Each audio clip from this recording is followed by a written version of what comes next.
Halo semua, perkenalkan nama saya Susi Dwi Astuti dari Universitas Terbuka Bogor.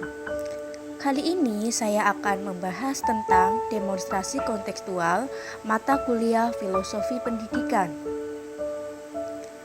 Demonstrasi kontekstual kali ini akan membahas tentang strategi dalam mewujudkan pemikiran Ki Hajar Dewantara, pendidikan yang berpihak pada murid. Setiap anak memiliki sifat dan karakter yang berbeda-beda, serta memiliki potensi, bakat, dan minat yang berbeda. Tentunya, kita sebagai guru yang profesional harus mampu mengenal berbagai karakteristik anak didik, sehingga dapat memahami kebutuhan masing-masing peserta didik. Seperti pemikiran Ki Hajar Dewantara bahwa pendidikan yang memerdekakan dengan memberi hak kebebasan peserta didik, sehingga kita sebagai guru yang profesional harus dapat mengembangkan potensi yang dimiliki anak didik yang tidak hanya pada kecerdasan intelektualnya saja, tetapi juga pada bakat dan minat yang dimiliki seorang anak. Hal ini sesuai dengan filosofi pemikiran Ki Hajar Dewantara, yakni pendidikan yang berpihak pada murid. Sehingga sebagai calon guru yang profesional, kita harus bisa menuntun murid sesuai dengan kodratnya, baik kodrat alam maupun kodrat zaman. Kodrat alam berkaitan dengan sifat dan bentuk lingkungan di mana anak berada, sedangkan kodrat zaman berkaitan dengan isi.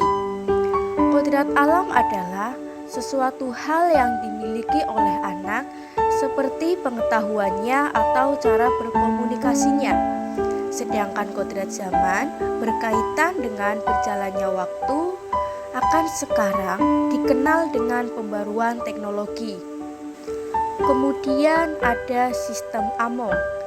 Sistem Among merupakan pendidikan yang dilaksanakan dengan cara memberikan kebebasan kepada peserta didik untuk dapat bergerak dan bertindak dengan leluasa dengan sejauh mungkin menghendaki unsur-unsur perintah keharusan, paksaan, dengan maksud untuk menumbuhkan dan mengembangkan rasa percaya diri.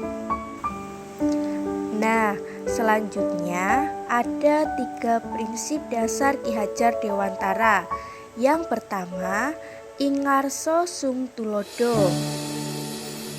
yang mana guru harus mencontohkan sikap disiplin, jujur terhadap diri sendiri dan orang lain, dan mencontohkan sholat tepat waktu.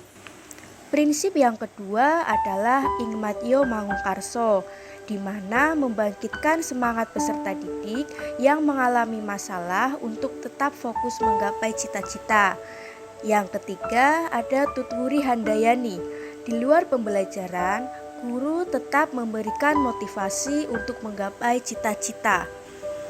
Sebagai calon pendidik yang profesional, untuk dapat melaksanakan guru yang berpihak pada murid juga dapat diterapkan pada pemikiran Ki Hajar Dewantara yang saat ini masih relevan, yakni guru ibarat seorang petani. Jadi kontekstualisasinya adalah di sini guru diibaratkan petani yang bertugas memupuk benih, memperbaiki benih agar tumbuh kembangnya tanaman menjadi lebih berkualitas di ladang. Dan di ladang ini diibaratkan sebagai sekolah dan murid. Jadi murid itu adalah benih dari berbagai latar belakang. Kemudian petani tidak bisa memaksa benih dengan cepat matang karena harus memulai dari beragam proses. Di sini guru mempunyai peran untuk berusaha menciptakan agar anak didiknya tumbuh menjadi pribadi yang baik, budi pekertinya, kemerdekaannya dalam belajar. Nah, yang kita tunggu-tunggu kali ini yaitu pendidikan yang berpihak pada murid. Yang pertama ada pendidikan holistik. Berarti pendidikan tidak hanya pada pengetahuan saja, tetapi Dalam bidang non-akademik, selalu berusaha untuk mengembangkan karakter dan kemampuan sosialnya.